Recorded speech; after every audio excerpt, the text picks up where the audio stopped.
was. I know you're open to speak up a little bit about it. So would you tell us what happened in the fall, right, of last year, and and how you overcame it? I really had just sunk into a really dark place, depression and the anxiety of even leaving to go to work. My antidepressants were maxed out. I was taking my panic medicine almost daily, even on top of that. And it was a struggle to just get through the day and then do what I needed to do when I got home. And then I would just crawl back into bed. And I think, it was my husband that noticed first, because I stopped working out. I didn't want to get up, and I'm a morning person naturally. So I always was getting up there. It just wasn't a big deal to me, but it became a struggle. Everything became a struggle. Like every effort, get ready, comb my hair, get out the door. And it's very debilitating and very exhausting to feel that way. And when I look back on some of my posts, they're just, I can see myself, I would go through these cycles of, okay, I'm just going to push through and fake it. It doesn't matter. And here I am. And then there would just be those days like, you know what, this is just it. I've got nothing else to give. And I think I just really was feeling empty inside.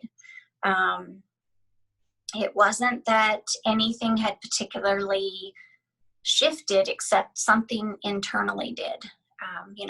The outside, everything was all still the same. I don't know if it was the weight of my job that was doing it. There were just a lot of different factors, but it was actually somebody else on Instagram that I had started following that just was so full of positivity that I was like, I need positivity in my life. I need that change. And it was because of the connection I made with her that really started this dive into my self-development and unpeeling all of the layers and that feeling of having no worth. I think that when you don't really address the things that have caused trauma in the past, we keep building those layers onto us, and they're cracking because they haven't healed, and we just keep trying to band-aid them more and more. And it wasn't until I could just expose all of it, and that's where my lives have come in, that I've been able to peel those back and be really raw and open about what I've dealt with, that the healing actually began, and then a different kind of healing, because it wasn't a band-aid, but it was an actual cleansing that really caused me to grow.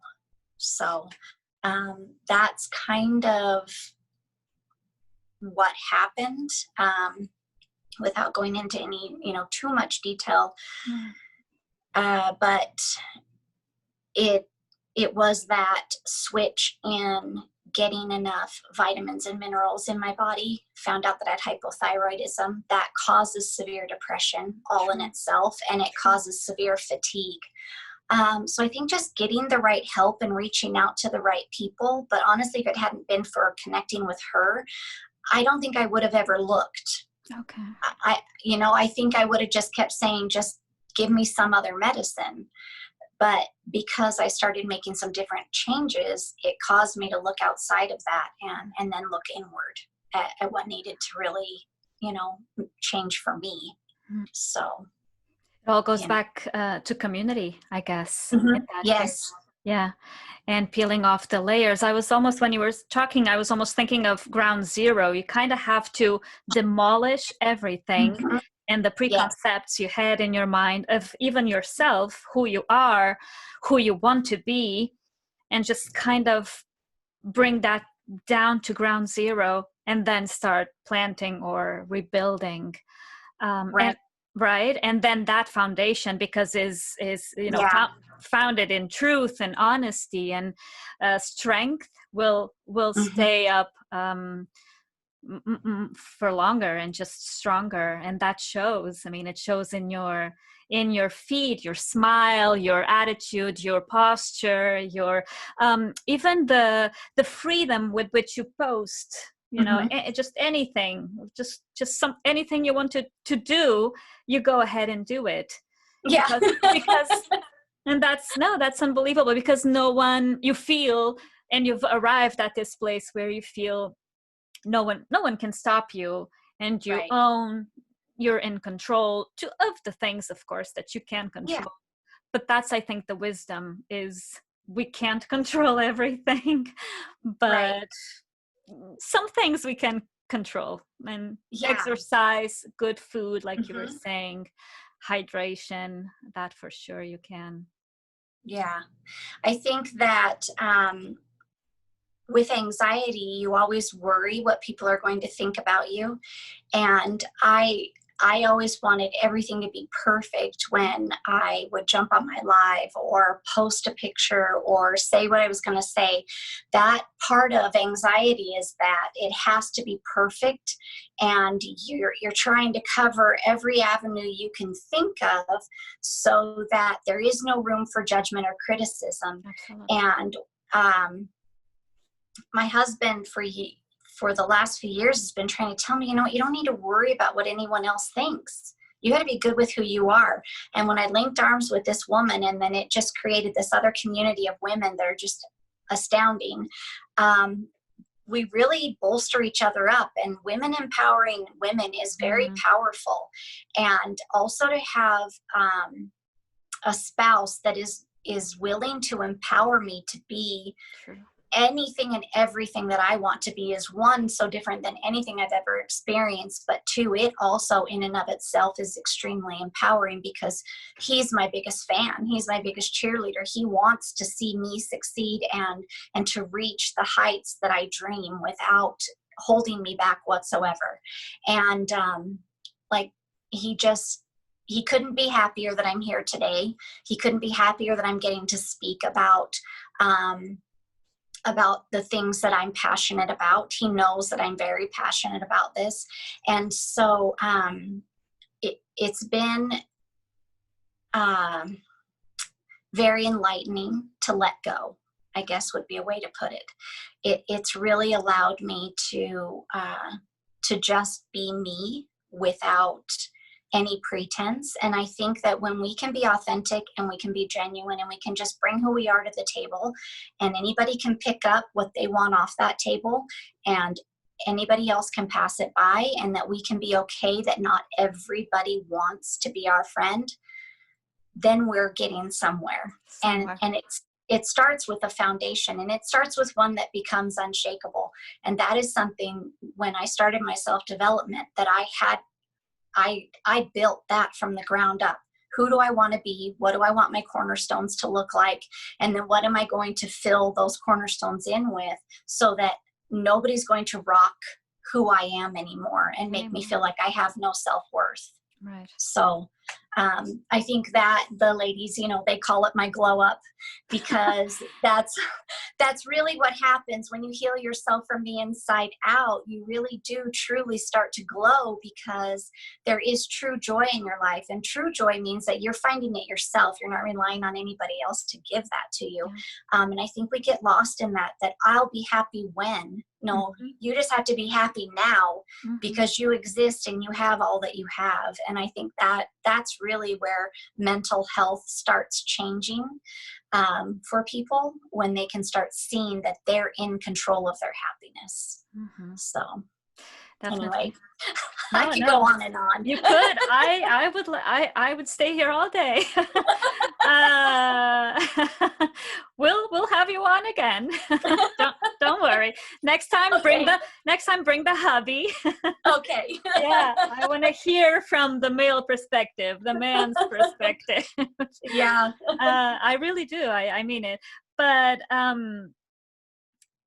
I've been discovering that all these, they sound almost like cliche and buzzwords, right? That right, yeah, like present, like blow up, and be present, and no, but it's really true. It's really true. It's really true. It is. It really is. And I think going back to when you're talking about ground zero, sorry to interrupt.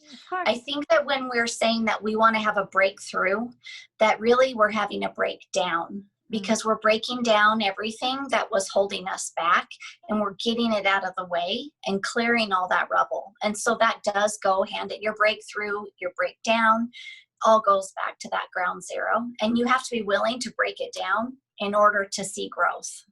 I was going to say, boy, is that painful, that breakdown. It is painful. Yeah. It is painful. It's ugly too. Ugly crying. Ugly. I know. We're all swollen up and we're all red-eyed. I know. Yeah. There's no way around it though, is there? No. No. You gotta go through it. We try really hard, which is why we don't ever really get there, because we keep trying to take these detours around all the stuff that's going to be hard. And we have to go through the hard and the difficult and the things that scare us in order to get to the other side and just have that aha moment of like, oh, I did it. Yeah. And then there's no turning back. There's no one can stop you. Yeah. At that point. Right. Just no one can really stop you. And that's how I feel right now as well, if I may. But you were talking about, perfectionism, and I think we're like type A's and overachievers and all that. And it's great that that didn't stop you. And I'm starting to feel the same way, because a few months ago, and I had a job, I lost it during the pandemic, and I think that propelled Mind Bloom to come into fruition. But a few months ago, I would have thought, a podcast? No, I mean, what are people going to say? What's my voice going to sound? What questions am I going to ask? And turns out the minute I started it just made sense. And I never looked back, and I never thought again, what people, sometimes I do, because we're all human, but right, of course. It doesn't stop me. It doesn't paralyze me, at least. Yeah. And I look back and I see the growth, as I'm sure you do too. So about a year ago, not even actually, you were looking out to this person to help you. And not even a year later, you're here doing that same thing and putting out your testimony. And it's, doesn't get much better than that. Yeah. It's been surreal, the changes that have come about. When I started, I made a vision board or a board of happiness, dream board, bucket list, but things have been checking off of it. Yeah. And it's not even because I am one to like, okay, how am I going to make this happen? And I'm going to fit all the puzzle pieces in, and I'm going to make this happen. And learning to let go and just put it up on the board and look at it and think it and then let it be has been my biggest challenge, because I'm always trying to just force that next puzzle piece into its place. And I have to learn to just step back and let go. And as I've let go these last few months, I have seen really big growth. And you're right, I'm here. And this is like a dream for me, because I always wondered, do I have something to share? And I was previously in human resources as a manager, and basically my job was therapy. It felt like, a good portion of my week. And so to be able to share insight and things that I have learned through my mental health journey really is what I feel passionate about. So blessing. It's a blessing that you're doing what you feel passionate about. It really is. There's no money that can pay that. It's just, it's beautiful. It's just to offer hope. Just offer help. Yeah. And help yourself. It's a little bit egotistical as well, in the sense that you are getting this joy back from seeing others smile, or others. Why not, right? Why not? Or the messages that just say, you know what, I needed to hear that today. Thank you. Oh, good. I'm glad. Yeah. That makes me feel like it was inspired, not just some kooky thought I had. Thank you. Absolutely. So true. Tell me, to the people at home who are who may be struggling, and especially during this phase in all of our lives, what would you say to them? I think don't be afraid to reach out to somebody. If you feel like you have that one safe person or that safe community, reach out to them. that has been a lifesaver for me, knowing that I have a community, not just my husband, because that is the majority of what it was. And I have a friend that lives far away, and, of course, lives are busy and you can reach out, but it's just not the same as when you're talking to somebody all the time and they're seeing everything in your day in and day out. But I think just to not be afraid to reach out.